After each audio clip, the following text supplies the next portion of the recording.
In a crucial meeting, a 10-year-old girl, the housekeeper's daughter, offers to translate.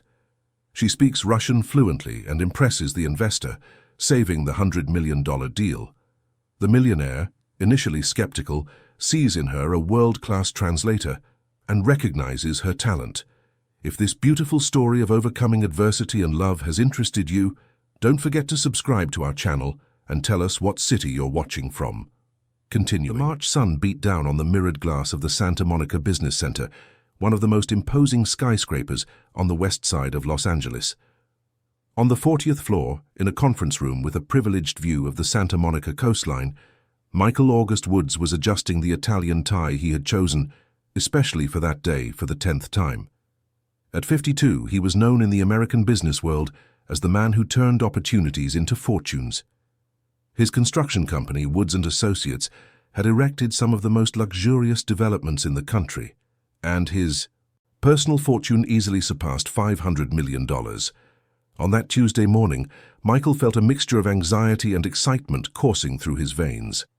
After months of delicate negotiations, the moment had finally arrived to close the deal that would change the level of his business forever. $200 million. That was the amount the Russian investor, Dmitry Volkov, was willing to put into a partnership to build a luxury hotel complex in Malibu. The project included not only five-star hotels, but also a shopping center, a private marina, and an exclusive residential condominium. It was the kind of venture that would definitively place Michael among the American tycoons of the real estate sector. He glanced once more at the documents spread across the mahogany table. Contracts, architectural blueprints, feasibility studies, financial projections. Everything was meticulously organized. Every detail had been reviewed by his legal team 3 times. The project had consumed 2 years of planning, and today would be the day of the signing that would seal the fate of everyone involved. The tempered glass door opened, and in walked Ahmed al-Rashid, the Emirati intermediary who had made the meeting between Michael and the Russian possible. Ahmed was an elegant, middle-aged man with a perfectly trimmed beard and a bespoke suit that cost more than most American cars. He greeted Michael with a firm handshake and a confident smile. "Ahmed, tell me everything is confirmed," Michael said, trying to hide the anxiety in his voice. "You can relax, my friend," Ahmed replied in his thick accent. "Mr. Volkov will arrive in 15 minutes. He is very excited about the project. The numbers you presented greatly impressed his team." Michael felt a momentary relief, but soon the tension returned to his chest. He knew Dmitry Volkov's reputation in the international market. The Russian was known for being a ruthless negotiator, but also extremely discerning. He wasn't the type of man to invest $200 million without being absolutely certain of the return. If he had come this far, it was because he truly saw potential in the project. "And the translator, Ahmed? You confirmed with him yesterday, didn't you?" Of course. Igor Petrov is the best we have. He's worked with us for years, knows both English and business Russian perfectly. He should be arriving any moment." Michael nodded, but a pang of worry still lingered in his mind. He had heard stories of deals that fell apart due to communication misunderstandings. In transactions of this magnitude, every word, every nuance, every tone of voice could make the difference between success and total failure. The conference room had been prepared like a movie set. The genuine leather armchairs were arranged around an immaculate oval table. On it were bottles of imported mineral water, premium American coffee served in Chinese porcelain cups, and a selection of tropical fruits cut into artistic shapes. On the right side of the room, a state-of-the-art screen awaited to display the PowerPoint presentations. Michael's team had prepared. On the left, the floor-to-ceiling windows offered a breathtaking view of the magnificent city. You could see Santa Monica Beach stretching out like a golden ribbon, dotted with sunbathers who looked like tiny ants from a distance. The Santa Monica Mountains rose majestically on the horizon, and a few boats sailed placidly across Santa Monica Bay. It was exactly the kind of view that impressed foreign investors and reminded them why Los Angeles was considered one of the most beautiful cities in the world. Michael walked to the window and rested his hands on the sill. He thought about the journey that had brought him here. The son of a carpenter from Van Nuys, he had started his professional life as a bricklayer's assistant at 16. He worked from sun-up to sundown, carrying cement and learning the secrets of civil construction on sites in the San Fernando Valley. At 22, he had saved enough money to buy a small plot of land in North Hollywood and build his first house to sell. The profit from that first transaction had been reinvested in a larger plot, then 2 plots, then a small condominium. Thus, brick by brick, he had built not just buildings, but an empire. Throughout all these years, Michael had never forgotten his humble origins. That's why one of his business policies was always to give opportunities to people who came from the bottom. Many of his employees were young people from the suburbs whom he had met on construction sites, hard-working people who just needed a chance to show their worth. Grace Williams, for example, was one of those people. Grace Williams had worked as a cleaning assistant at the Santa Monica Business Center for almost 5 years. She was a 43-year-old woman, originally, from Bakersfield, who had moved to Los Angeles in search of better opportunities for her only daughter. A widow since she was 30, when her husband died in a work accident on an oil rig, Grace had raised the girl alone, working as a maid, cleaner, cook, anything that could provide for the two of them. Grace's daughter was named Sophia, and at 10 she already showed an intelligence that surprised everyone who knew her. She was a small girl for her age, with curly hair as black as coal and brown eyes that seemed to see beyond the surface of things. Sophia had learned to read on her own at 4, flipping through old magazines she found in the recycling bin of the building where her mother worked. At 6, she was already reading classic literature books she found in a community library in Santa Monica. And at 8, she had surprised everyone by demonstrating that she spoke English fluently, a language she had learned by watching cartoons with and without subtitles on the small television in their Santa Monica apartment. But what truly made Sophia special was her impressive facility for languages. Besides English and her native Portuguese, she also spoke Spanish, which she had learned from an Argentine neighbor, and French, which she studied from books borrowed from a retired teacher in her building.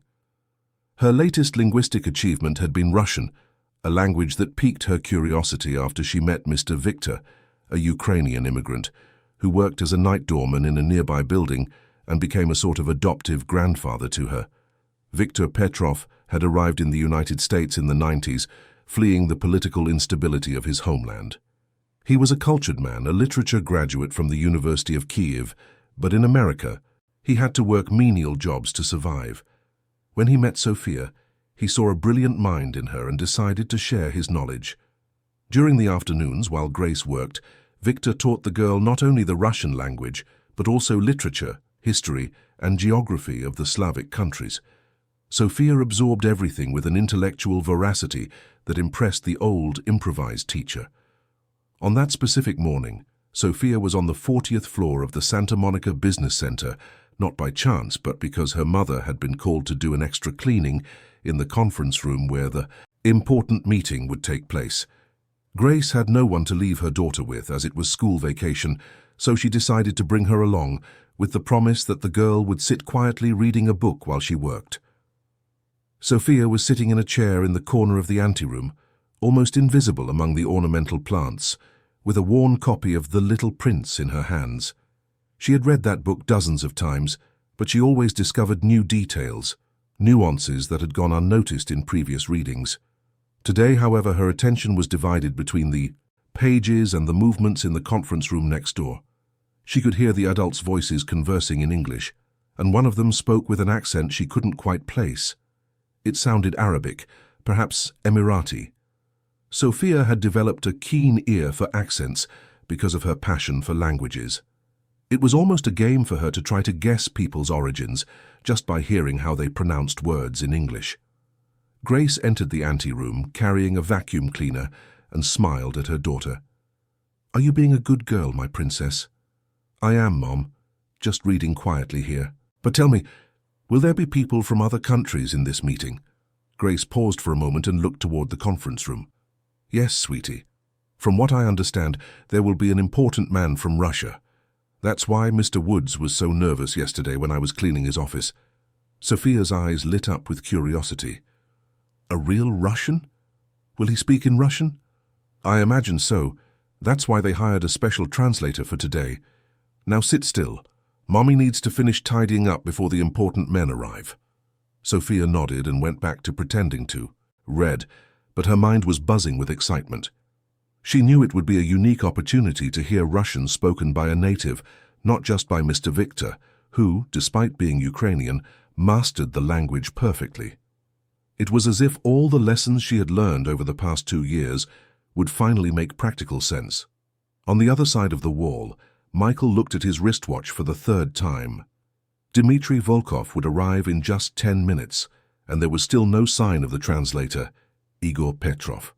He pulled his cell phone from his pocket and dialed the number Ahmed had given him the day before. The phone rang 5 times before a female voice answered.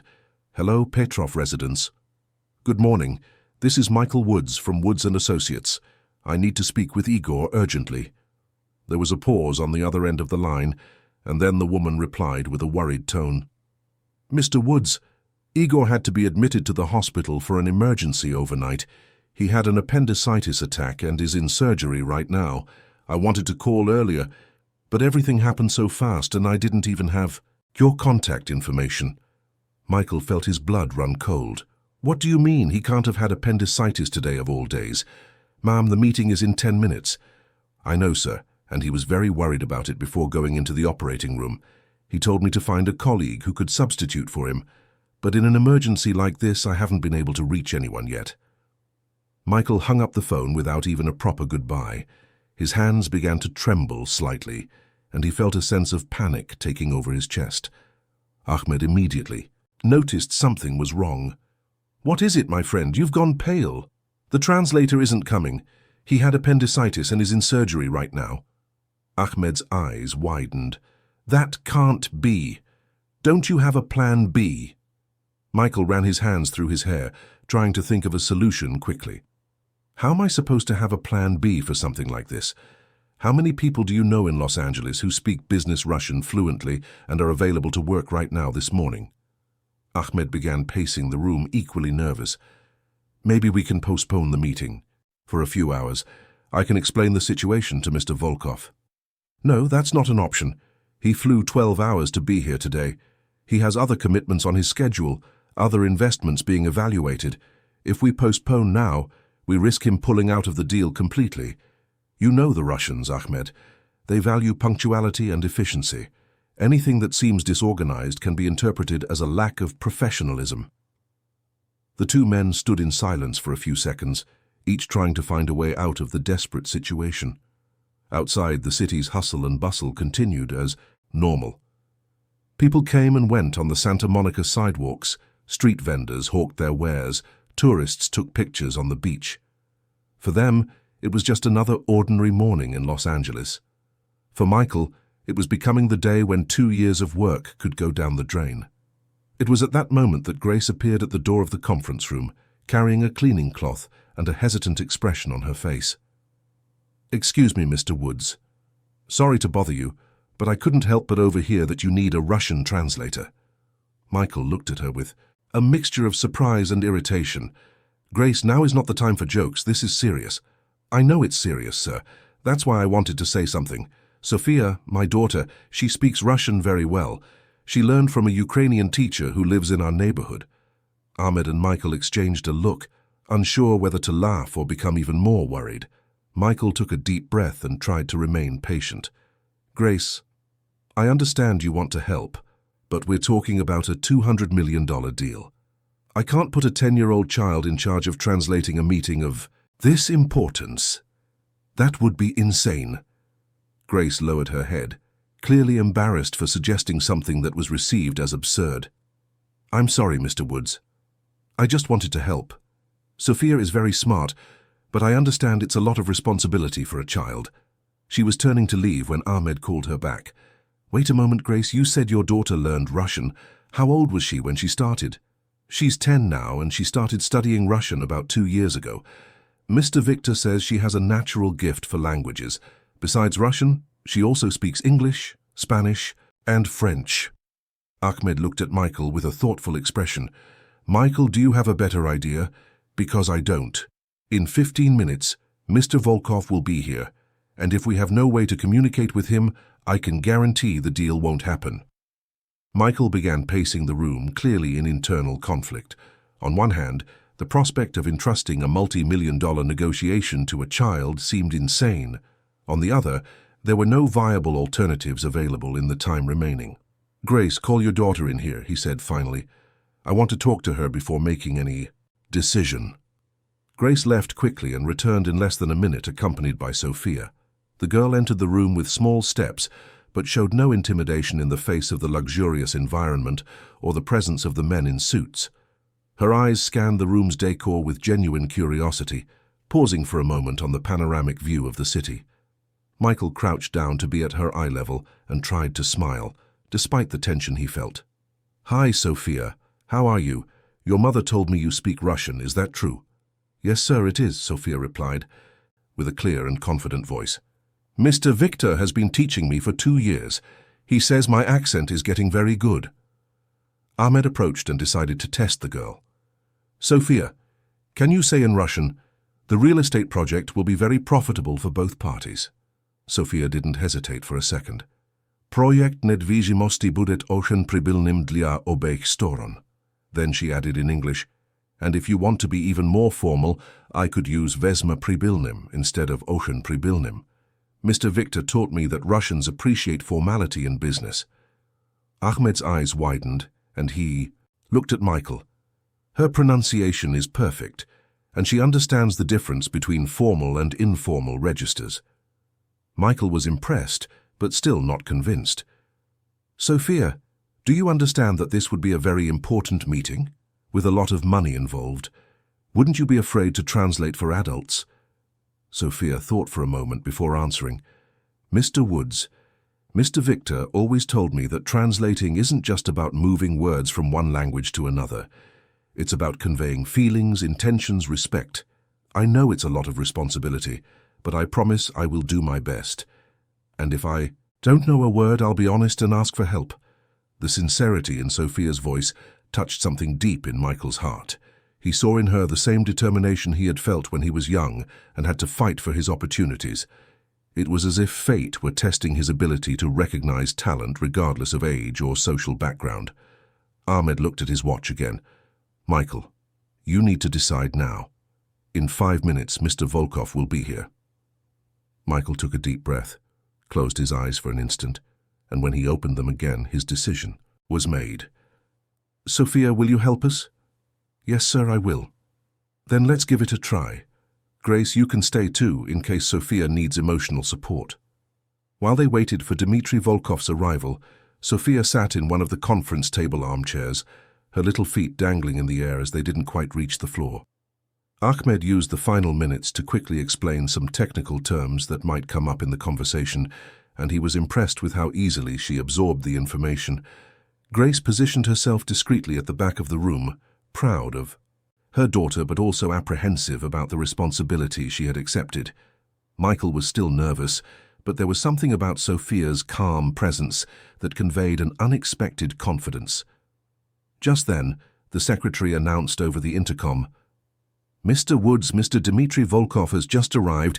He is on his way up." The moment of truth had arrived.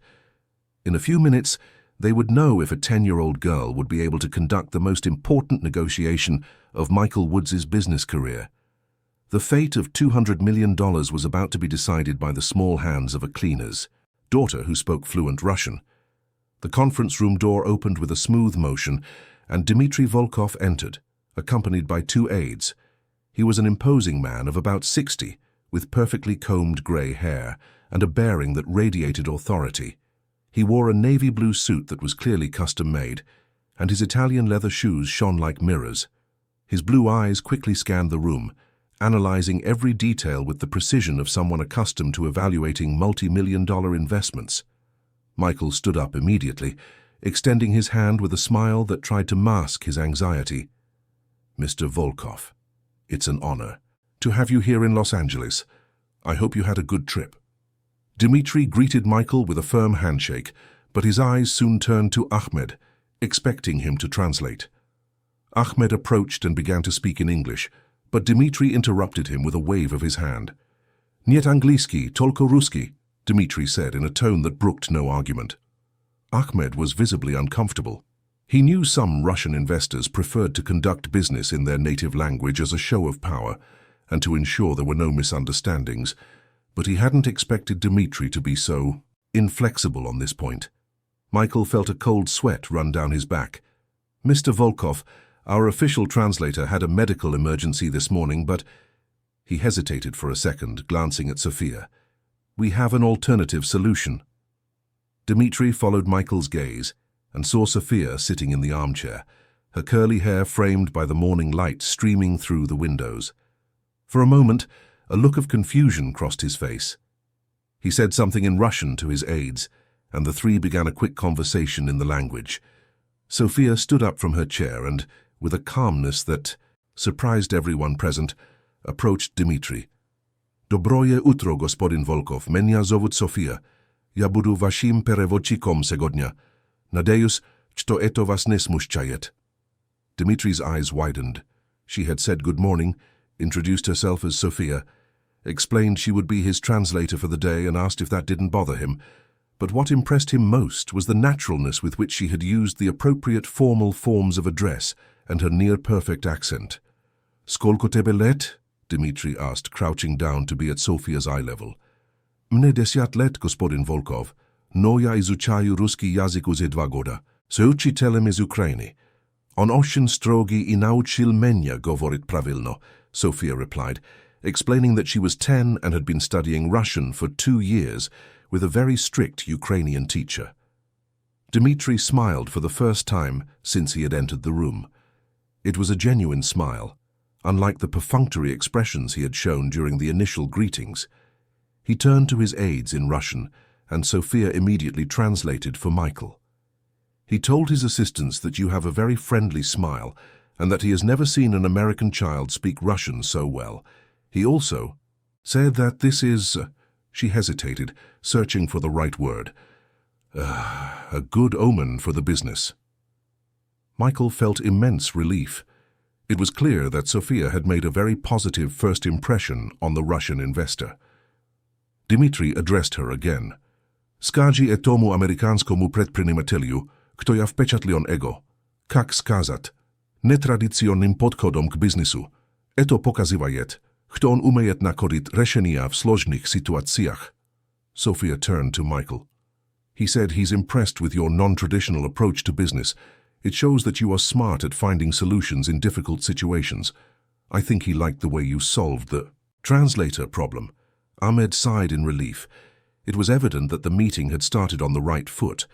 Dmitri moved to the conference table and, in a surprising gesture, pulled out a chair next to his so that Sophia could sit closer. She accepted the invitation naturally, as if she were used to participating in business meetings. Michael began the presentation with general information about the hotel complex project in Malibu. As he spoke, Sophia translated simultaneously for Dmitri, maintaining the same tone of voice and even reproducing some of the emphasis Michael gave to certain words. It was impressive how she managed to maintain the fluency of the translation without losing any important details. The project involves the construction of 3 5-star hotels with a total of 450 rooms, Michael explained, pointing to the images projected on the screen. Each hotel will have a distinct architecture, but all will follow a concept of American tropical luxury. Sophia translated, "Projekt предусматривает строительство 3-5-звездочных отелей с общим количеством 450 номеров. Каждый отель будет иметь особую архитектуру, но все будут соответствовать концепции американской тропической роскоши." Dmitri asked a question in Russian, and Sophia turned to Michael. "He wants to know about the transportation infrastructure. How will Russian tourists get to Malibu?" Michael smiled. It was a smart question, typical of an experienced investor. "We have agreements already underway with airlines for direct charter flights from Moscow to Van Nuys Airport, which is only 15 minutes from Malibu. Additionally, we offer helicopter transfers from LAX for those who prefer it." As Sophia translated the answer, Michael observed Dmitri's reaction. The Russian was clearly interested. taking notes in a leather-bound notebook and asking specific questions about hotel capacity, tourist seasonality, and occupancy projections. Sophia not only translated the questions, but sometimes added cultural context that facilitated understanding. When Dimitri asked about the climate in Malibu, Sophia explained, "He's asking about the weather, but I can explain that for Russians, the concept of tropical can be very different. They come from a very cold country, so year-round warmth is a huge attraction." Ahmed was impressed by the girl's maturity. She not only mastered the language, but also understood cultural subtleties that many professional translators would take years to develop. The presentation continued for another hour, covering financial aspects, construction timelines, environmental impact studies, and projections for return on investment. Sophia followed everything with total concentration, translating not just the words, but also the intentions and emotions behind the statements. When they reached the most delicate part of the negotiation, the financial terms, Dimitri became even more attentive. He questioned every percentage, every deadline, every guarantee clause. Sophia translated everything with a precision that left Michael confident that there were no distortions in communication. At one point, Dimitri made a remark in Russian that Sophia hesitated to translate. She looked at Michael and said, "He said something that, well, it's a bit too direct. Should I translate it more gently?" "Tell me exactly." "What he said, Sophia. I need to understand his position clearly." Sophia nodded. "He said that Americans sometimes promise more than they can deliver, and that he has had bad experiences with investments in Latin America.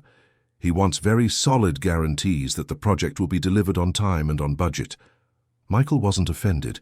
In fact, he was grateful for the honesty, both from Dimitri and Sophia.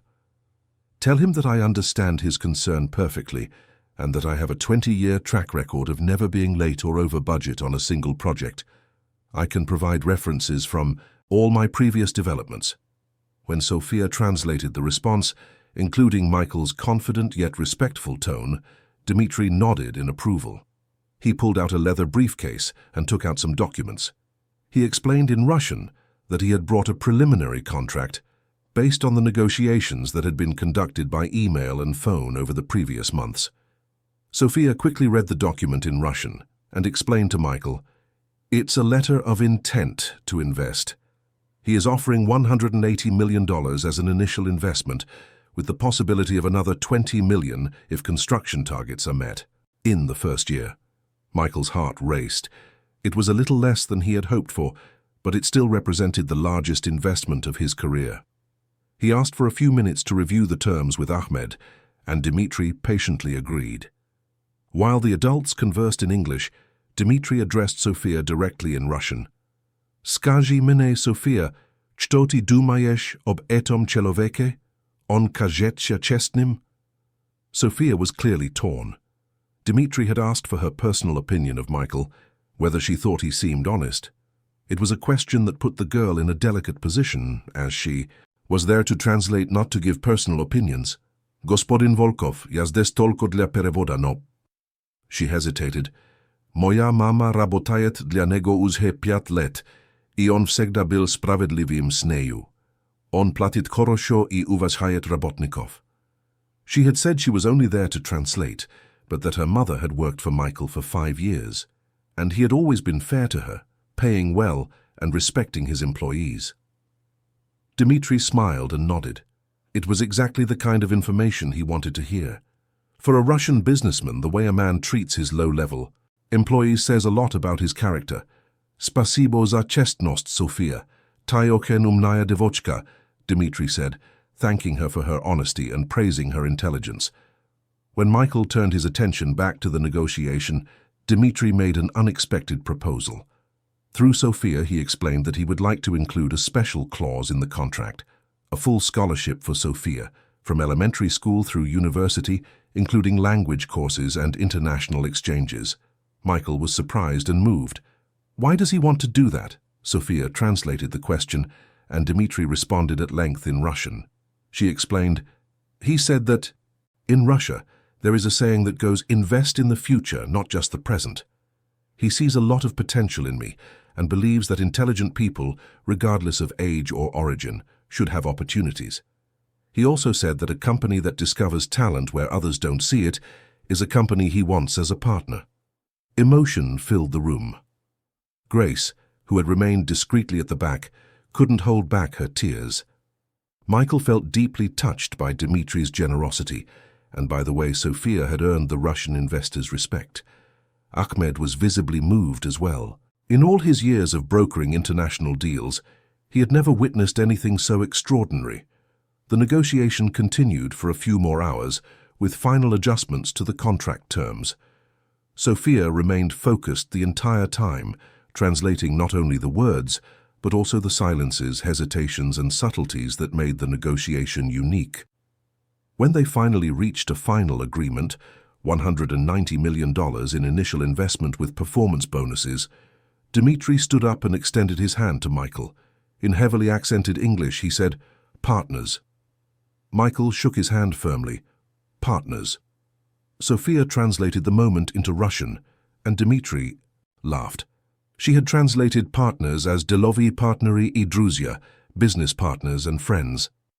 After the contracts were signed, and Dimitri had departed with promises to return to the US in 3 months to oversee the start of construction, the room fell silent for a few moments. Michael, Ahmed, Grace, and Sophia remained, still processing the magnitude of what had just happened. Michael approached Sophia and knelt in front of her. "Sophia, I have no words to thank you. You saved the most important deal of my life." Sophia smiled shyly. "I just translated, Mr. Woods. You were the one who did all the hard work of creating the project. No, you did much more than translate. You were an ambassador, a diplomat, a bridge between two different cultures, and from the way Mr. Volkov treated you, you earned his respect as a person, not just as a translator." Ahmed approached as well. "Sophia, I've been working in international business for 15 years, and I've never seen such a perfect translation. You don't just master the language, you understand people." Grace approached her daughter, her eyes still misty. "My princess, I always knew you were special, but today you made me prouder than I ever could have imagined."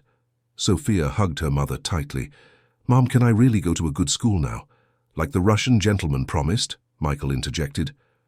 "Sophia, regardless of what Mr. Volkov does, I will ensure you have the best educational opportunities. Someone with your talent cannot be wasted." Ahmed nodded. "And I have contacts at bilingual schools here in LA. I'll talk to some principals about scholarships." Grace couldn't stop crying with emotion. She had never imagined that one day a work meeting could completely change her daughter's destiny. Michael looked out the window. The sun was high now, and the activity in Santa Monica was still intense.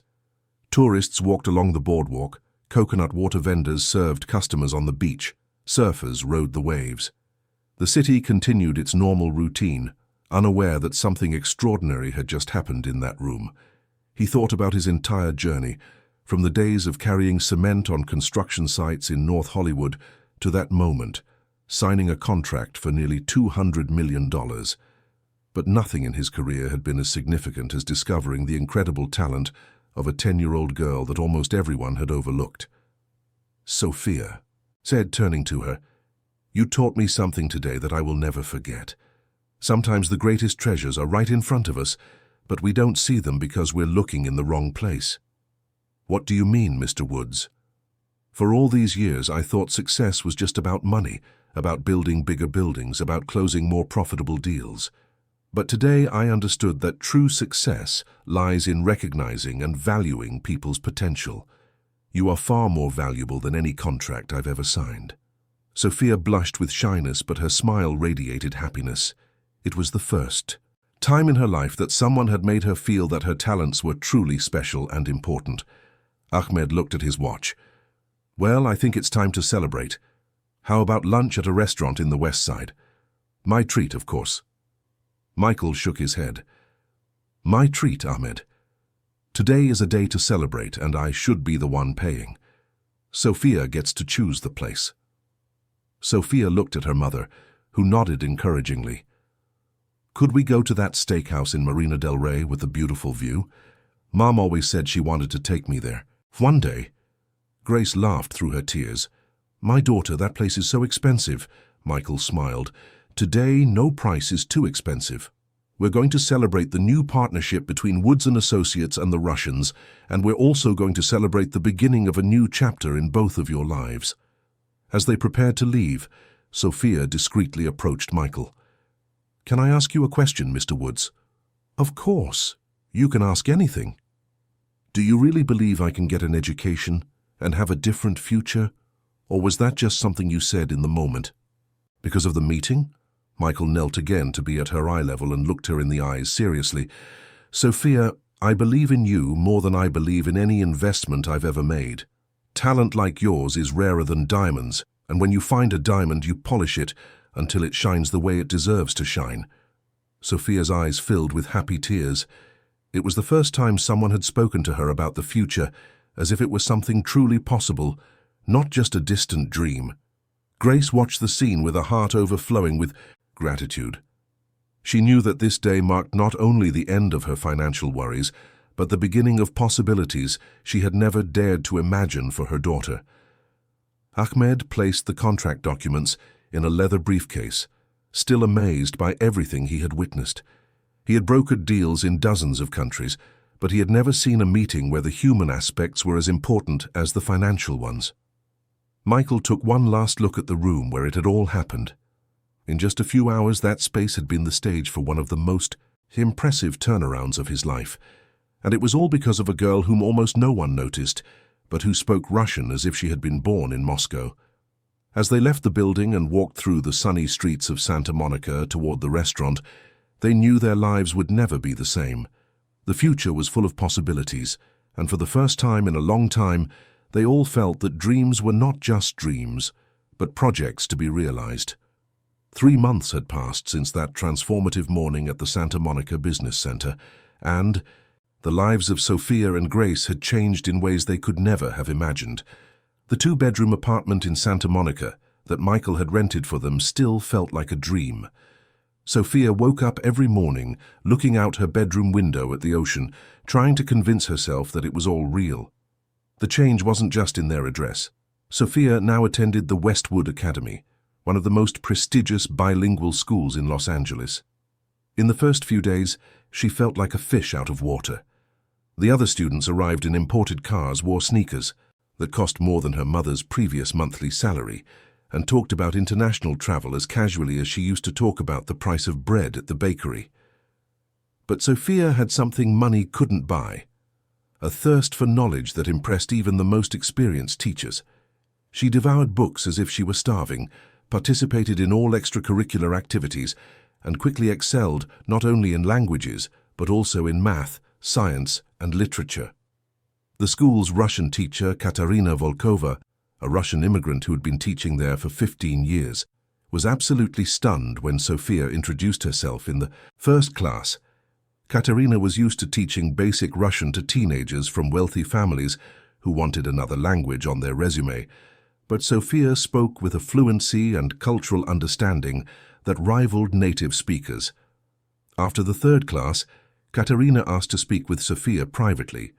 They sat in the school garden under the shade of a century-old mango tree while other students played during recess. Sophia, I need to ask you something, Katerina said in perfect Russian. Where exactly did you learn to speak like this? Your vocabulary is impressive, but you have nuances that only someone who has lived in Russia or had very close contact with the culture could develop. Sophia told her the story of Viktor Petrov, the Ukrainian teacher who had become her mentor and practically an adoptive grandfather.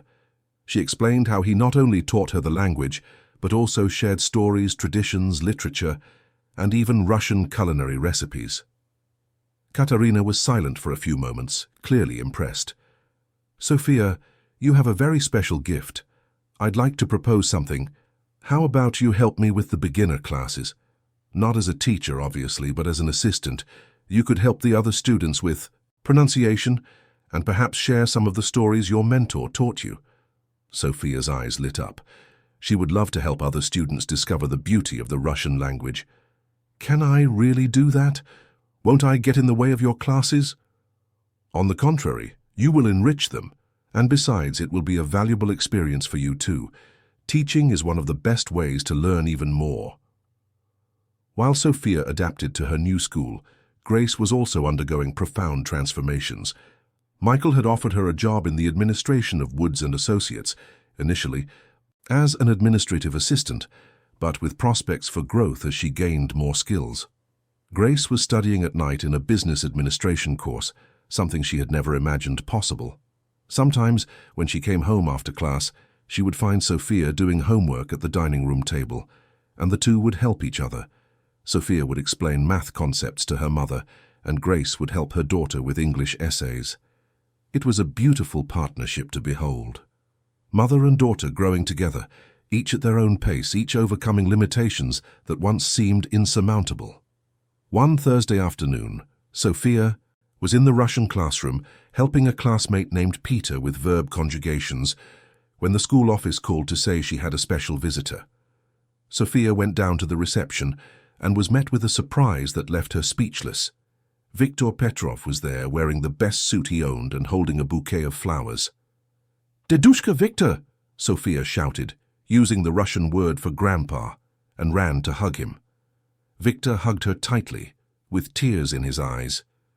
"Moya dorogaya vnuchka," he said in Russian. "My dear granddaughter, look how you've grown. And look where you're studying." Sophia took him by the hand and showed him around the school. She introduced him to Professor Katerina, who was moved to meet the man responsible for Sophia's extraordinary linguistic education. The two chatted at length in Russian, and Katerina invited Viktor to give a lecture on classic Russian literature to all the school's Russian classes. That afternoon, as they walked through the Santa Monica neighborhood, Viktor told Sophia about the changes in his own life. Mr. Woods had sought him out a few weeks after the famous meeting and offered him a job as a cultural consultant for the company's international projects. Viktor now had a small but dignified office at Woods & Associates, where he helped with specialized translations and cultural guidance for business with Eastern European countries. "Sophia," he said, stopping in front of the ocean and looking at the horizon, "when I arrived in the United States so many years ago, I thought my life was over. I had lost my country, my career, everything I knew. But now I understand that sometimes life takes us down unexpected paths to show us our true purpose." "What is your true purpose, Dedushka Viktor?" "To teach you, Moya. Dorogaya. To prepare you to be the bridge between worlds that you were born to be." Meanwhile, at the Woods & Associates offices, Michael was experiencing the most productive period of his business career. The Malibu project was progressing better than expected, and Dmitry Volkov had become not just an investor, but a true strategic partner. They spoke weekly via video conference, always with Sophia translating when necessary. Dmitry had fulfilled his promise about the scholarship, but he went even further. He created an educational fund that covered not only Sophia's education, but also offered scholarships to other talented young people from humble families. The Volkov Woods Fund, as it was named, had already benefited 12 children in its first selection. Ahmed had also become a constant presence in the family's life. He had moved to Los Angeles permanently, opening a local office to facilitate business between the Middle East and the United States. He often took Sophia to dinner at Arab restaurants, where she was learning a few words in Arabic and becoming fascinated with yet another different culture. One evening during one of these dinners, Ahmed asked a question that took Sophia by surprise. "Sophia, have you ever thought about what field you want to specialize in when you grow up? With so many talents, the possibilities are endless." Sophia slowly chewed a piece of flatbread before answering. "I've been thinking about that a lot. I like languages, of course, but what I enjoyed most was the meeting with Mr. Dmitry. Not just the translation, but the feeling of helping different people understand each other and do good things together." Ahmed smiled. "Diplomacy? Maybe, or international relations. Or maybe working for an organization like the UN, helping countries solve problems together. Mr. Viktor always tells me that wars start when people stop talking." Ahmed was impressed by the maturity of her answer. At 10, Sophia already demonstrated a worldview that many adults took decades to develop. At home, on that Thursday night, Sophia and Grace were sitting on the living room sofa, each with their study books. The television was on low in the background, and suddenly a news report caught Sophia's attention. The reporter was talking about an international conference on climate change that would take place in Los Angeles the following month, with delegates from over 50 countries. Among the special guests were Russian, Arab, Chinese, and American business leaders who invested in sustainable projects in the US. "Mom, look at this," Sophia said, pointing to the TV. "Is there any way we can participate, or at least watch?" Grace smiled. "My daughter, those things are for very important people. We can't just show up." But Sophia couldn't get the idea out of her head. The next morning, during a break from class, she sought out the school's principal, Mrs. Carmen, an elegant lady who had always treated Sophia with special kindness since her arrival at the school. "Mrs. Carmen, can I talk to you about a project?" "Of course, Sophia. Sit down, let's talk." Sophia explained her idea. What if the school organized a simulation of the climate conference, where students would represent different countries and discuss solutions to environmental problems? She offered to help with translations and research on the positions of the different countries. The principal was delighted with the proposal. "Sophia, that's a brilliant idea. It would be educational not only for the middle school students but also for the high schoolers. Would you be willing to coordinate this project?" "I would, and I can ask for help from Mr. Woods, Mr. Ahmed, and even Professor Victor. They know people from various countries and can help us better understand the different cultures." The principal was getting more and more excited. "And what if we invited some real professionals to watch our simulation? Diplomats, business leaders, people who actually work in international relations." Sophia nearly jumped out of her chair with excitement. "That would be amazing. Can I start organizing today?" "You can, but remember you'll need help from other students. This kind of project works best when it's collaborative." Sophia spent the rest of the day thinking about how to organize everything. During her Russian class, she mentioned the project to Katerina, and the teacher offered to help with research on Russia's position on environmental issues. In the late afternoon, when she got home, Sophia found Grace in the kitchen preparing dinner. Her mother immediately noticed her daughter's excitement. "What happened today? You have that look you get when you have a new idea in your head." Sophia told her all about the conference simulation project. Grace listened attentively, proud of her daughter's initiative, but also worried about the project's ambition. "My daughter, isn't this a bit too big? You're only 10. "Mom, 3 months ago I translated a meeting for almost $200 million. If I could do that, I can organize a simulation at school." Grace couldn't disagree. Her daughter had proven she was capable of extraordinary things. "All right, but you'll need a lot of organization and planning, and if things get too complicated, you tell me, okay?" That night, Sophia called Michael to tell him about the project. He was as enthusiastic as she was. "Sophia, that's a fantastic idea. And you know what? I know some people at the American consulate and the French embassy. Maybe we can get some real diplomats to participate as observers." "Really, Mr. Woods, that would be incredible. And there's more. Dmitri is coming to the US next week to check on the Malibu construction. How about I ask if he'd be willing to give a talk at your school about how Russian businessmen view environmental issues?" Sophia almost screamed with joy. "If you can manage that, I'll be the happiest person in the world." After hanging up, Sophia stayed up late making notes about the project. She made a list of countries to be represented, topics to be discussed, a schedule of activities. Her mind was buzzing with ideas and possibilities. Grace watched her daughter work and felt a mixture of pride and admiration. A few months ago, her biggest worries were paying the rent and making sure Sophia had basic school supplies. Now, her daughter was organizing international events and being treated as an equal by millionaire businessmen and diplomats.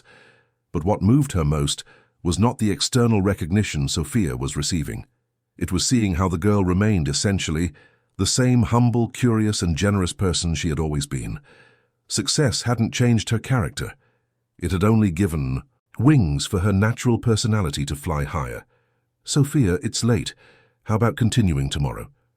Sophia looked at the clock and was startled to see it was past midnight. "Okay, Mom, but I'm so excited. I don't even know if I'll be able to sleep."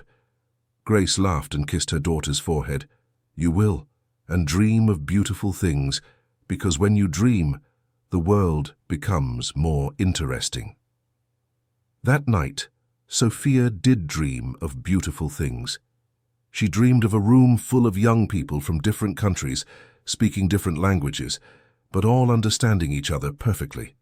She dreamed of creative solutions to complex problems, of bridges being built between different cultures, of a world where differences were celebrated instead of feared. When she woke up the next morning, Sophia knew she had found her true calling. It wasn't just translating languages, it was translating worlds. It was helping different people discover they had more in common than they imagined. It was building bridges where others saw only chasms. And for the first time in her young life, Sophia allowed herself to dream really big. Who knew, maybe one day she would actually work at the UN. Maybe one day she would help resolve international conflicts. Maybe one day she would become the ambassador she had always dreamed of being. For now, she had a school conference to organize. And if everything went well, it would be just the first step on a journey that would take her far beyond anything she could imagine at that moment. The Westwood Academy's auditorium had never hosted such a diverse audience. In the front row sat representatives from 5 different consulates: the United States, France, Germany, Russia, and Argentina. Just behind them were business leaders invited by Michael and Ahmed, including Dmitry Volkov himself, who had flown in from Moscow especially for the event. Journalists from 3 media outlets were also present, drawn by the unusual story of the child prodigy organizing a diplomatic simulation at the age of 10. Sophia was backstage, wearing a navy blue blazer that Grace had bought especially for the occasion. Her hands were trembling slightly, not from fear, but from pure adrenaline. Over the past 3 weeks, she had coordinated a project involving 42 students from the school, from 6th grade to 12th grade. Each student represented a different country and had thoroughly researched their nation's positions on climate change, renewable energy, and sustainable development. Professor Katerina approached her backstage. "How are you feeling, Sophia?" "I'm nervous, but it's the good kind of nervous," Sophia replied, adjusting the lapel microphone she would use to coordinate the conference. "It's like that feeling before a very important test that you've studied hard for." Viktor Petrov appeared beside them, carrying an old leather briefcase. "Moya dorogaya vnuchka," he said in Russian. "Today you will show the world what you are capable of, but remember, the important thing is not to impress the important people out there. The important thing is that your classmates learn something valuable about how the world works." Sophia nodded and hugged the man who had become her grandfather of the heart. "Thank you for everything, Didushka Victor. Without you, none of this would be possible." On the other side of the auditorium, Michael was talking with Dmitry Volkov in a mix of basic English and gestures. The 2 men had become genuine friends in recent months, united not only by business, but by the mutual admiration they felt for Sophia and her extraordinary development. Dmitry was visibly emotional. "In all my years of international business, I have never seen anything like this. A 10-year-old child organizing an event that would be impressive even if it were done by experienced professionals," Michael agreed. "And the most incredible thing is that she's not doing it to show off. She genuinely believes she can teach her classmates something important and contribute to a better world." Principal Carmen took the stage to give the official welcome. The auditorium fell silent as she explained how the idea for the simulation had come about and introduced Sophia as the event's general coordinator. Sophia took the stage to enthusiastic applause. Her presence, despite her age, commanded immediate respect. She had learned in recent months how to use her voice and gestures to convey authority without aggression, leadership without arrogance. "Good morning, everyone," she began, naturally switching between English and Russian as she addressed different groups in the audience. "Today we are not just simulating an international conference. We are practicing the most important art of humanity, talking about our problems and finding solutions together." The first part of the conference was dedicated to country presentations. Each student had 5 minutes to present their nation's position on climate change. Sophia moved around the auditorium, with a tablet in hand, coordinating times, translating technical terms when necessary, and asking questions that spurred deeper debates. Marina, a junior representing Germany, was explaining her country's renewable energy policies when one of the invited business leaders raised his hand with a technical question about implementation costs. Marina was clearly nervous, as the question was far more complex than anything she had studied. Sophia discreetly approached the microphone. "If I may, I can rephrase the question in a way that our German representative can answer based on the research she has done. Then, if you'd like, sir, we can discuss the more detailed technical aspects during the break." The businessman smiled and nodded, impressed by the girl's diplomacy. Sophia rephrased the question so that Marina could answer comfortably, saving the situation without embarrassing anyone. During the snack break, the auditorium buzzed with lively conversations. The diplomats were clearly impressed with the quality of the research presented by the students, and several of them offered to provide additional material for future school projects. The American consul, James Mitchell, approached Sophia. "Miss Sophia, I must say I am genuinely impressed. In my 15 years of diplomatic career, I have rarely seen presentations as well structured as those your colleagues gave today." "Thank you very much, Mr. Consul, but the credit goes to them. I just helped with the organization and some translations." "Don't be too modest. Leadership is a rare talent, and you were clearly born for it. Have you considered participating in youth exchange programs in the United States? We have several initiatives for exceptional students." Sophia was moved by the possibility but kept her feet on the ground. "That would be amazing, sir, but first I want to finish my middle school here in the US, and there are so many other projects I want to do at school before thinking about an exchange." Dmitry Volkov had observed the entire interaction and approached as the consul walked away. "Sophia, may I speak with you privately for a few minutes?" "Of course, Mr. Dmitry." They went to an empty classroom near the auditorium. Dmitry sat in one of the school desks, looking slightly out of place in furniture made for teenagers. "Sophia, I have a proposal for you. Next week, I will be attending a real business conference in New York City about sustainable investments in Latin America. I would like you to accompany me as an international relations assistant." Sophia almost choked in surprise. "What do you mean, Mr. Dmitry? You have demonstrated an exceptional ability to build bridges between different cultures. At the conference, there will be business leaders from 12 countries, many of them speaking languages I don't master.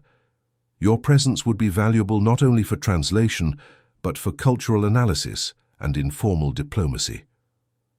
Sophia was silent for a few moments, processing the magnitude of the proposal. "But I'm still in school, and I don't know if I have enough experience for something so important." Dmitry smiled.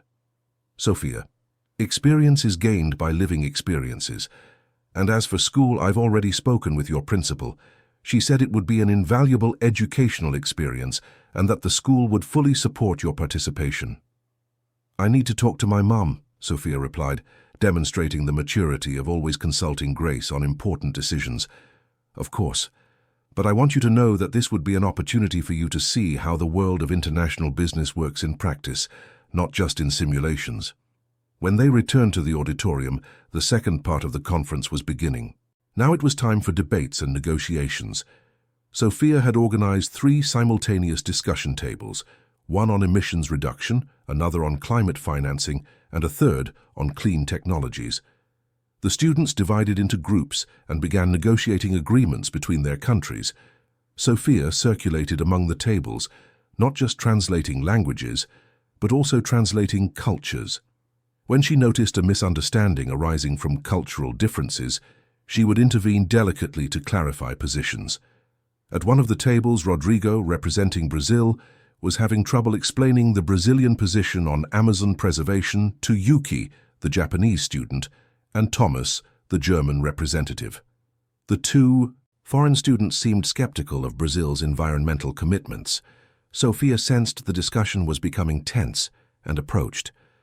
"Excuse me, may I mediate this discussion?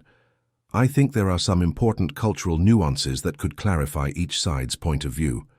She began by explaining to Yuki and Thomas how the Amazon issue was viewed internally in Brazil, the economic pressures the country faced, and the challenges of balancing preservation with social development. Then she explained to Rodrigo the legitimate concerns other countries had about the global impact of Brazilian environmental policies.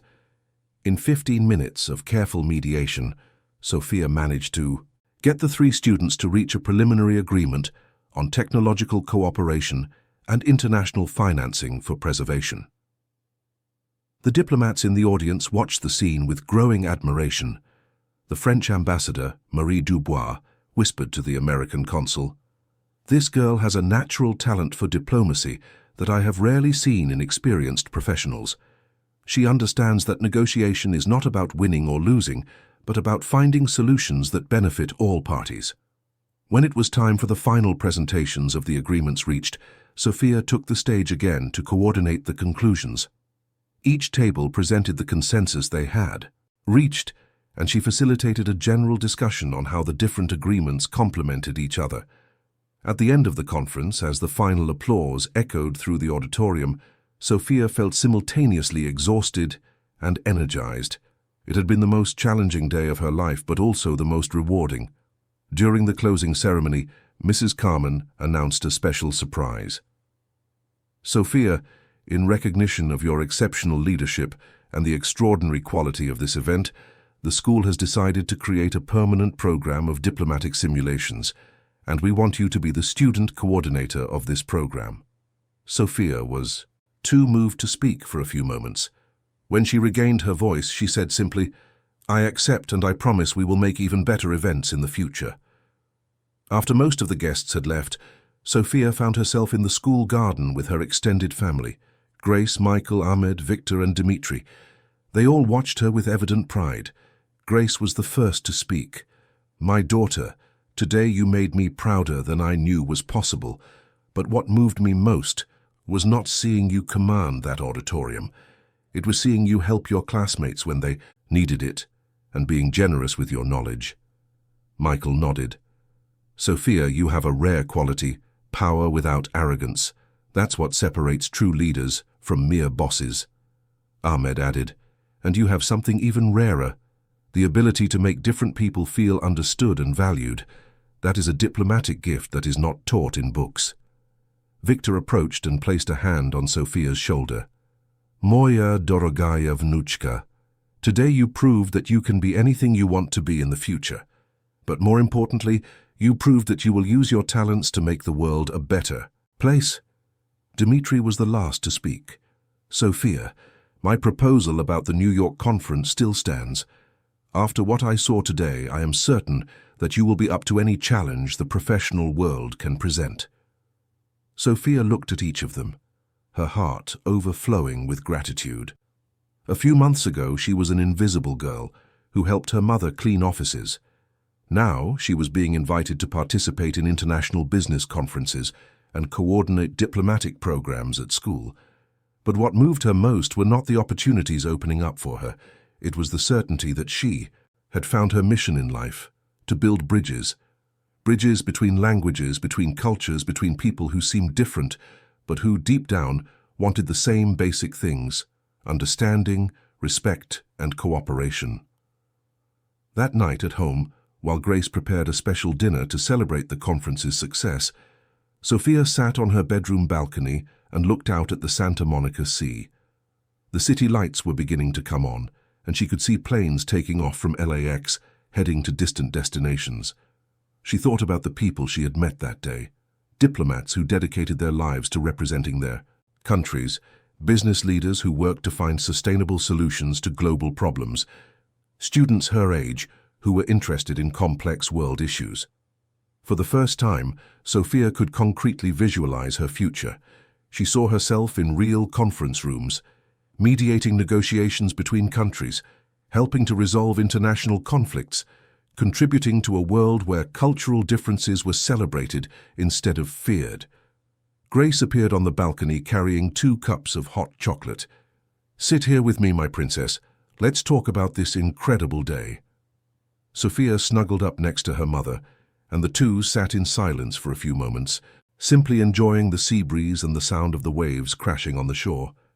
"Mom," Sophia said finally, "sometimes I still can't believe all of this is real. It feels like I'm living someone else's life." Grace smiled and kissed her daughter's forehead. "No, my love. You have always been this extraordinary person. What has changed is that now the whole world can see what I always knew, that you were born for great things. But I don't want to forget where I came from, Mom. I don't want to become a different person because of the opportunities I'm getting. And you won't, because I'm here to remind you of who you are, and because you have a heart that doesn't let success go to your head.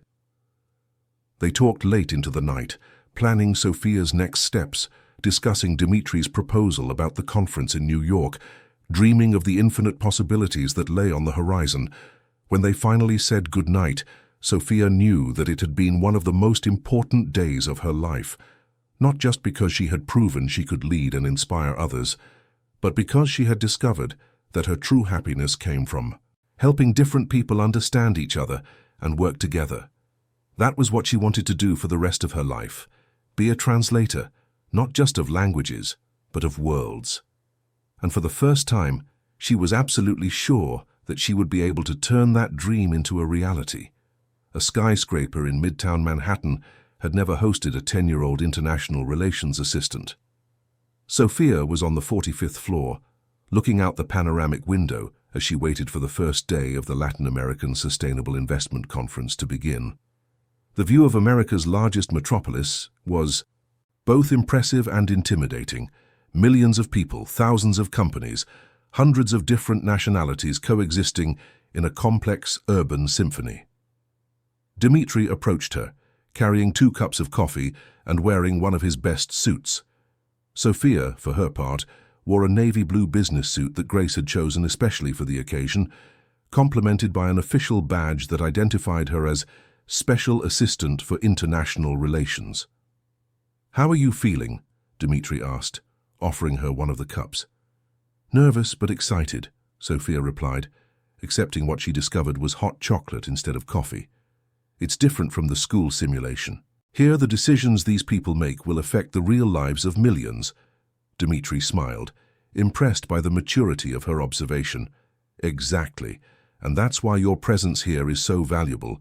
You have a perspective that we adults sometimes lose, the awareness that our business impacts the future of the next generations." The conference would be held over 3 days, with 300 executives from multinational corporations, government representatives from 15 Latin American countries, and international investors interested in sustainable projects in the region. The central theme was building the green future of Latin America, and the panels would cover everything from renewable energy to sustainable agriculture, clean technologies, and eco-tourism. Sophia had spent the previous 2 weeks obsessively studying the profiles of all the main participants, the environmental policies of the countries involved, and the specific technical terms of each sector to be discussed. Victor had helped her with specialized Russian translations, Katerina contributed with European terminology, and Ahmed provided context on Arab perspectives in green investments. The first panel of the day was on international financing for renewable energy projects. At the main table sat the director of the Inter-American Development Bank, a senior executive from the German company Siemens, the Minister of Energy of Colombia, and a Chinese investor specializing in solar energy. Sophia occupied a discreet seat in the second row, next to Dimitri, with a tablet in her hands, where she took simultaneous notes in 4 different languages. Her official role was to assist Dimitri in side conversations during breaks, but she quickly realized she could contribute in other ways. During the first presentation, the Colombian minister was struggling to explain in English the details of a tax incentive program for wind energy. Sophia noticed he was making small translation errors that could lead to misunderstandings about the program's conditions. She whispered discreetly to Dimitri, "He's confusing subsidies with tax credits. They are different concepts, and this could cause confusion among investors." Dimitri observed for a few minutes and confirmed that Sophia was right. During the Q&A session, he politely raised his hand. "Minister Rodriguez, allow me to clarify a point for my international colleagues. When you mentioned subsidies, I believe you were referring to tax incentives, correct?" The minister was grateful for the clarification and took the opportunity to better explain the Colombian program. After the panel, he approached Dimitri. "Mr. Volkov, thank..." Caillou for helping me with that explanation. My technical English sometimes betrays me. Dimitri smiled and gestured discreetly toward Sophia. Actually, the credit goes to my special assistant. Sophia has an exceptional ear for linguistic nuances. The minister looked at Sophia with surprise and curiosity. A very young special assistant, isn't she? And very talented, Dimitri replied. Sophia speaks 5 languages fluently and has an understanding of international relations that impresses experienced diplomats. During lunch, Sophia found herself at a table with executives from Mexico, Argentina, Chile, and Peru. The conversation started formally, in English, but gradually became more natural, as Sophia demonstrated familiarity with the cultural and economic particularities of each country. The CEO of a Mexican solar energy company, Carlos Mendoza, was explaining the challenges of implementing projects in rural regions when Sophia asked a perceptive question. Mr. Mendoza, have you considered partnerships with local cooperatives instead of trying to implement directly? In my research on community development, I read that projects are more successful when local communities feel part of the process, not just beneficiaries. Carlos stopped eating and looked at her with renewed attention. That's a very intelligent observation. In fact, we are considering exactly that. For our next project in Oaxaca, do you have any specific suggestions? Sophia pulled out her tablet and showed some notes she had made. Well, I studied some success cases in Brazil and Colombia. What worked best were partnerships where the company provided technology and training, but the operation remained under local community control.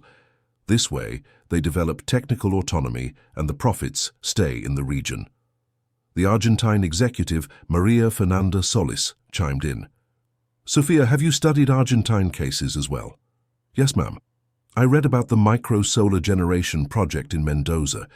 It was very interesting how you managed to integrate energy production with the development of small local businesses. Maria Fernanda was impressed. You read our technical reports. I did, and I also interviewed 2 families who participated in the project via video call. I wanted to understand the social impact, not just the economic one. The table fell silent for a few moments. The executives were clearly surprised by the depth of Sophia's knowledge and her humanistic approach to business issues. Carlos was the first to speak again. Sophia, may I ask a personal question? How old are you? I'm 10, sir. 10 years old, exclaimed the Chilean executive Eduardo Vargas, who had been quiet until then. I have children your age and they can barely understand why they need to save energy at home. Sophia laughed shyly. I think everyone has different interests. I've always liked understanding how the world works and how people can work together to solve problems. Maria Fernanda leaned forward, clearly intrigued. And what does a 10-year-old girl think is missing from these business conferences? Sophia thought for a few moments before answering. Well, I think sometimes you talk a lot about numbers and strategies, but you forget to talk about people. When you say a project will create 1,000 jobs, it would be interesting to explain what kind of jobs, if it will provide opportunities for women, if it will include young people, if it will respect older workers. The numbers are important, but behind every number is a family that will be impacted. The observation sparked a rich discussion that lasted the rest of the lunch. The executives began sharing stories about how their companies tried to balance profit with social impact, and Sophia asked intelligent questions that made them reflect more deeply on their business practices. When they returned to the main auditorium, Dimitri was beaming with pride. Sophia, you did better than any consultant I've ever hired. Those executives left lunch with a completely new perspective. I just asked questions, Mr. Dimitri. They were the ones with all the interesting answers. No, you did much more than that. You humanized the discussion. You turned abstract numbers into stories of real people.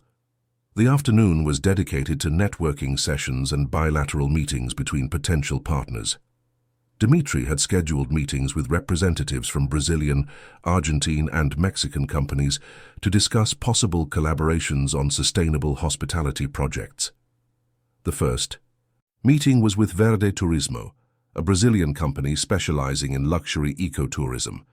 The CEO, Roberto Sampaio, and the Director of International Expansion, Ana Paula Santos, wanted to explore partnerships to develop ecological resorts in Brazil's northeast region. The meeting began formally, with PowerPoint presentations and discussions about numbers and projections. Sophia remained discreetly by Dimitri's side, taking notes and occasionally translating technical terms. But when the conversation turned to community sustainability, Ana Paula casually mentioned that they had some difficulties engaging local communities in their projects. Sophia discreetly raised her hand. "Excuse me, may I ask a question about these difficulties?" Ana Paula looked at Dimitri, who nodded encouragingly. "Of course you can ask. Do you consult with the local communities before deciding what kind of project to implement, or do you arrive with the project ready and try to convince people to participate?" Ana Paula hesitated before answering. "Well, we usually have a clear idea of what we want to implement based on market studies and technical feasibility. Then we explain the benefits to the community. And what if the people in the community have different ideas about what would be best for them? Would you be open to changing the project?" Roberto interjected. "Sophia, that's an interesting question, but you understand that we have investors to answer to, deadlines to meet, returns to guarantee." "I understand, Mr. Roberto. But isn't it possible to create projects that are good for the investors and also for the people who live there? In my research, I found several cases where this worked very well." Sophia pulled out her tablet and started showing data on community tourism projects that had been financially successful, precisely because they involved local communities from the planning stage. Look at this example in Peru. The investing company had a 30% higher return than projected because the local community became a partner in the business, not just an employee. They knew the natural resources better than any external consultant, had relationships with other communities in the region, and developed unique tourist attractions that no company could create artificially. Ana Paula and Roberto exchanged significant glances. It was clear they were re-evaluating their usual strategies. "Sophia," said Ana Paula, "would you be willing to advise us on some future projects? Your perspective could be very valuable." Dimitri answered before Sophia could speak. "It would be possible, but we have to respect the fact that Sophia is still in school. Any consulting would have to be compatible with her education." "Of course," Roberto agreed. "We could structure something like an educational project where Sophia would learn about our business while contributing her ideas. It would be a mutual learning experience." The meeting ended with preliminary agreements not only between Dimitri and Verde Turismo, but also with a formal invitation for Sophia to participate as a junior consultant on future projects. The following meetings followed a similar pattern. Sophia, initially present only as Dimitri's assistant, gradually became an active participant in the discussions, bringing unique perspectives that enriched the negotiations. In the meeting with the Argentinians, she suggested student exchanges between the countries where the projects would be implemented, creating cultural ties that would strengthen business partnerships. With the Mexicans, she proposed that a portion of the venture's profits be allocated to scholarships for local youth, ensuring that economic development was accompanied by educational development. At the end of the first day, Dimitri and Sophia were having dinner at a sophisticated restaurant in the meatpacking district. Dimitri seemed both proud and thoughtful. "Sophia, I must confess something. When I invited you to this conference, I thought it would be mainly an educational experience for you. I didn't expect you to contribute so much to my business." Sophia blushed. "I hope I wasn't in the way." "In the way? On the contrary. You brought ideas and perspectives I would have never considered on my own. That suggestion about student exchanges created a whole new dimension for our hotel projects.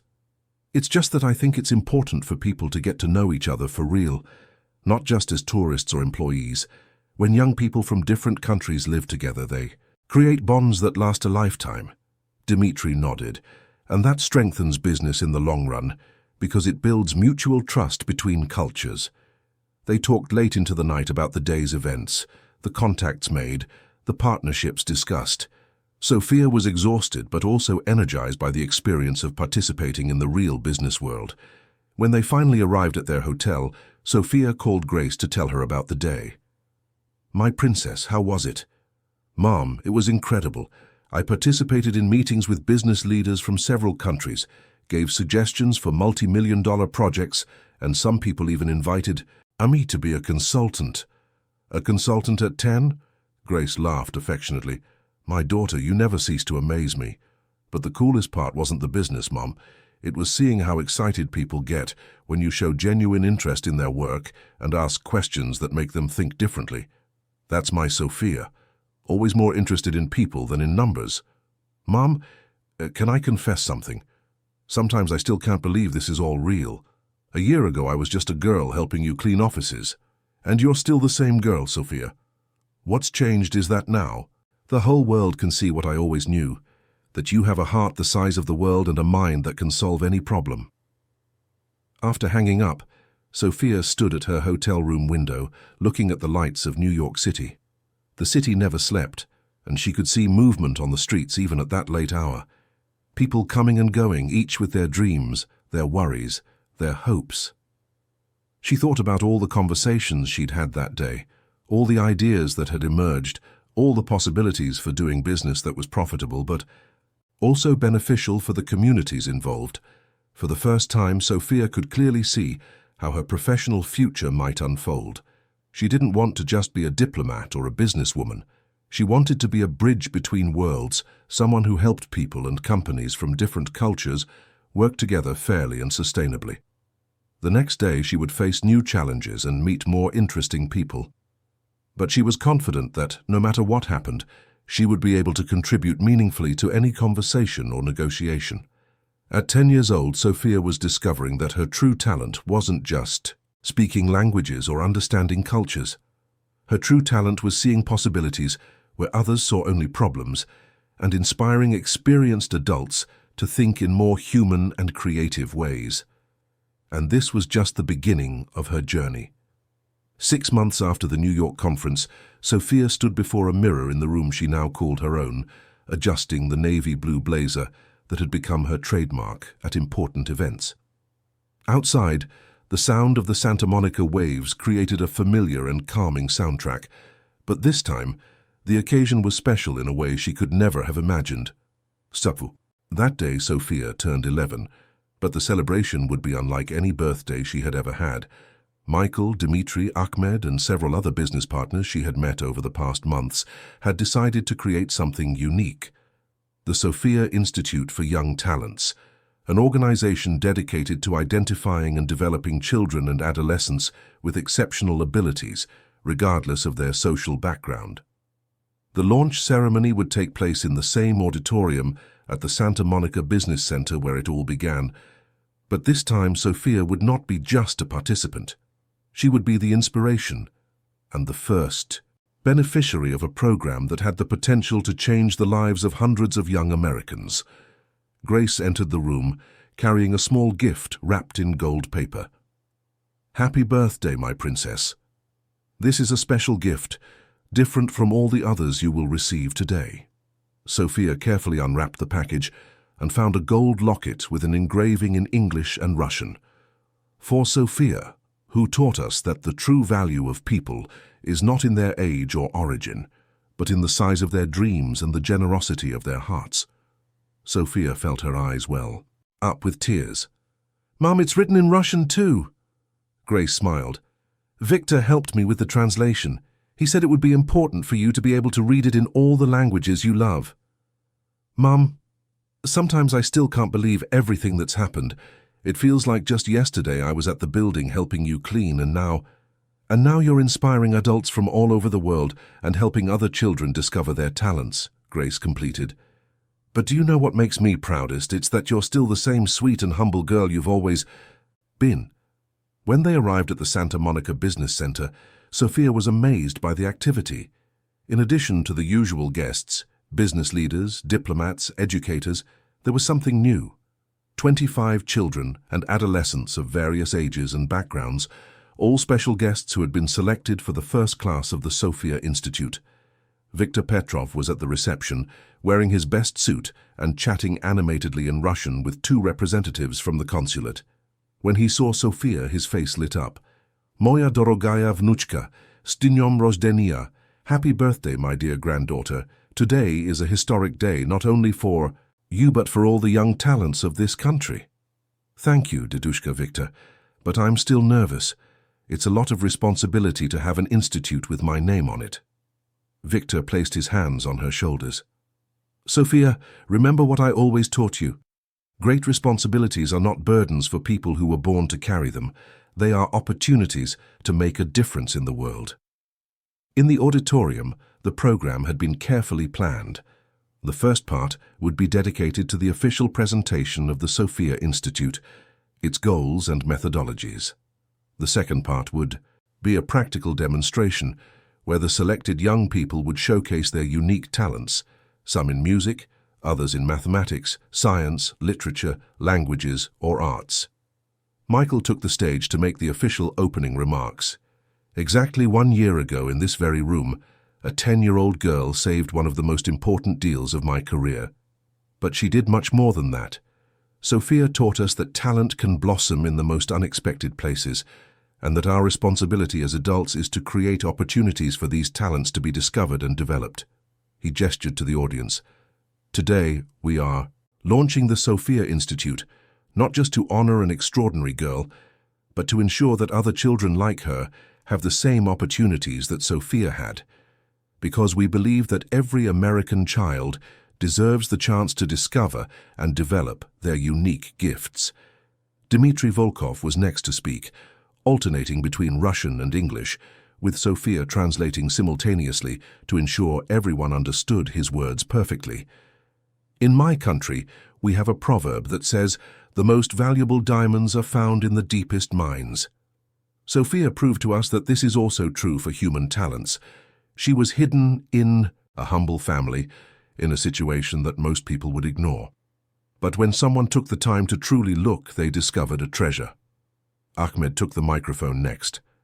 As an international business intermediary, I have seen many impressive corporate presentations, but I have never seen anything that impacted me as much as a 10-year-old girl translating not just words, but entire cultures, and doing so with a naturalness that left experienced executives speechless.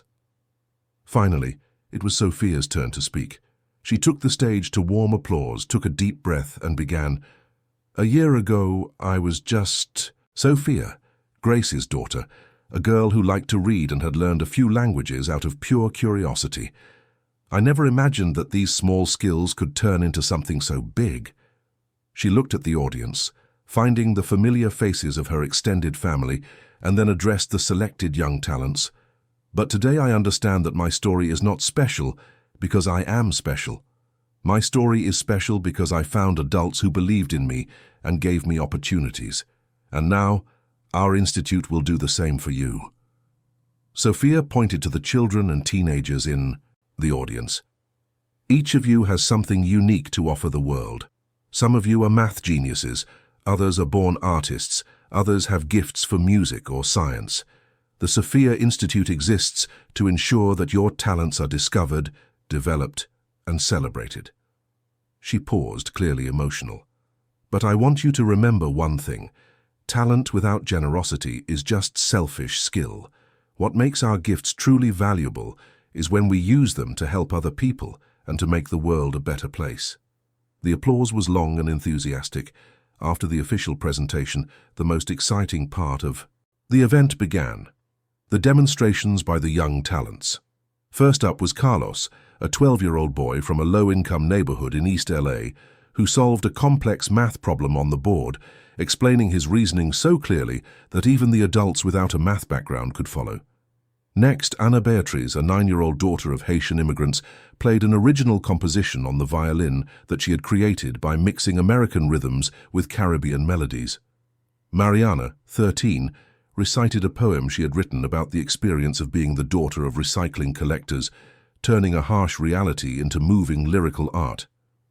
Peter, 10, demonstrated his talent for languages by speaking fluently in Mandarin, Japanese, and Korean, languages he had learned on his own by watching videos on the internet. With each presentation, Sophia felt her heart fill with pride and hope. She was seeing her dream of helping other young talents be recognized and valued come to life. During the break, she was approached by Maria, the mother of Carlos, the math prodigy. Maria had tears in her eyes. "Sophia, I have no words to thank you. My Carlos was always different, always liked numbers more than toys. But I never knew how to help him. I thought maybe it was all in his head." Sophia held the woman's hands. "Mrs. Garcia, intelligence isn't in his head. It's a gift, and now Carlos will have all the opportunities he deserves to develop that gift." It wasn't just Carlos. Throughout the afternoon, Sophia talked with parents, grandparents, older siblings, all emotional to see their young ones being recognized and valued. Many of these families had never imagined their children could have special educational opportunities. When the official ceremony ended, the main organizers gathered in a smaller room for a more intimate conversation. In addition to Sophia and her family, Michael, Dmitry, Ahmed, Victor, Principal Carmen, and Katerina were present. Dmitry pulled out a leather briefcase and took out some documents. "Sophia, I have one more birthday surprise for you. The Sophia Institute has just received a donation of $5 million to ensure its operation for the next 10 years. Sophia almost fell out of her chair. $5 million? Ahmed smiled. "Actually, they are contributions from several companies you impressed in recent months. Verde Turismo, the Mexican and Argentine companies you met in New York, some consulates, and even some international organizations that heard about the project." Michael added, "And in addition to the funding, we have confirmed partnerships with 3 American universities and 2 international ones. The young people from the Institute will have access to educational programs I never dreamed were possible." Victor approached Sophia, "And there's one more piece of special news. The University of Kiev, where I studied so many years ago, has offered a full scholarship for you to take a summer course in international relations when you turn 15. Sophia was clearly too emotional to speak. Grace approached her daughter and hugged her. "My princess, are you okay?" Sophia nodded, still trying to process the magnitude of everything that was happening. "I'm fine, Mum. It's just that a year ago, our biggest dream was to be able to pay the rent at the end of the month. And now we're creating an institute that will help hundreds of children. And this is just the beginning," said Principal Carmen. "Sophia, what do you think about also creating a school exchange program? Talented young people from different countries could spend time studying with each other." Sophia's eyes lit up at the possibility. "That would be incredible. Just imagine, boys and girls from different cultures learning from each other, discovering they have much more in common than they have differences." Katerina smiled. "And what if some of these exchanges were with Eastern European countries? I have contacts at special schools for talented youth in Poland, the Czech Republic, and Hungary." The conversation continued for another 2 hours, with ideas being proposed, partnerships being discussed, dreams being turned into concrete plans. Sophia participated in everything as an equal, contributing suggestions, asking intelligent questions, helping to shape the future of an organization that bore her name, but would be much bigger than herself. When they finally said their goodbyes, it was already night. Sophia and Grace walked through the streets of Santa Monica toward their apartment, enjoying the sea breeze and the city's nightlife. "Mum," Sophia said, breaking the silence, "can I confess something?" "Of course, my love, you can say anything." "Sometimes I'm afraid that all of this is too much of a dream.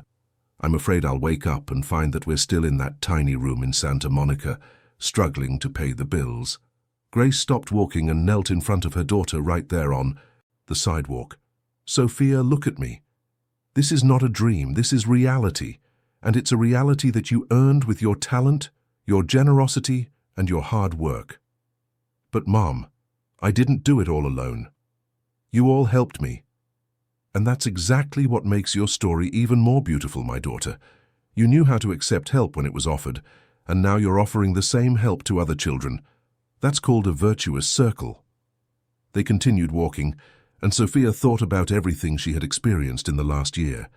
The meeting that changed her life, the new school, the opportunities that opened up, the adults who believed in her, and now the institute that bore her name. When they got home, Sophia went straight to her bedroom balcony as had become her habit whenever she needed to think about important things. The sea was calm, and the city lights created golden reflections on the water. Grace joined her, carrying 2 cups of hot chocolate. "What are you thinking about, Princess?" "I'm thinking about the future, Mom. About what I want to do with all these opportunities I'm receiving." "And what do you want to do?" Sophia took a sip of hot chocolate before answering. "I want to study hard, learn everything I can about languages, cultures, international relations. I want to go to college abroad, see the world, maybe work at the UN or an international organization." Grace smiled. "Those are beautiful dreams, my daughter. But above all," Sophia continued, "I want to keep helping other people like you all helped me. I want the Sophia Institute to become bigger and better, so we can discover hundreds of young talents and give opportunities to all of them. And you will, my love. Because you have something that is rarer than any talent. You have a heart that truly cares about other people." They sat in silence for a few moments, mother and daughter contemplating the sea and thinking about the future full of possibilities that lay before them. "Mum," Sophia said finally, "thank you for everything, for working so hard to give me opportunities, for believing in me even when I was just an ordinary girl, for teaching me that the most important thing in life isn't what we have, but who we are." Grace hugged her daughter tightly. "And thank you, my princess, for showing me that dreams can come true when we have the courage to pursue them and the generosity to share them." That night, Sophia slept more peacefully and happily than she ever had in her life. She knew she still had much to learn, many challenges to face, many dreams to realize. But she also knew she was not alone on this journey. She had a family that loved her, mentors who believed in her, friends who supported her, and now a mission that gave meaning to all her talents, helping other children discover and develop their own gifts. At 11 years old, Sophia had learned the most important lesson in life, that true wealth is not in what we receive, but in what we can give. And she was just beginning to discover how much she had to offer the world. Dear listeners, we hope that the journey of Sophia and Grace has deeply touched your hearts. This story teaches us that extraordinary talents can flourish in the most unexpected places when they find adults willing to believe in and invest in children's potential. If you were moved by this family's transformation, if you laughed and cried along with them, if you were inspired by Sophia's determination and Grace's strength, don't forget to leave a like, subscribe to our channel, and share in the comments which moment stood out to you the most. Every day, we bring stories like this one, which reveal the beauty of the human soul and the transformative power of dreams that refuse to give up.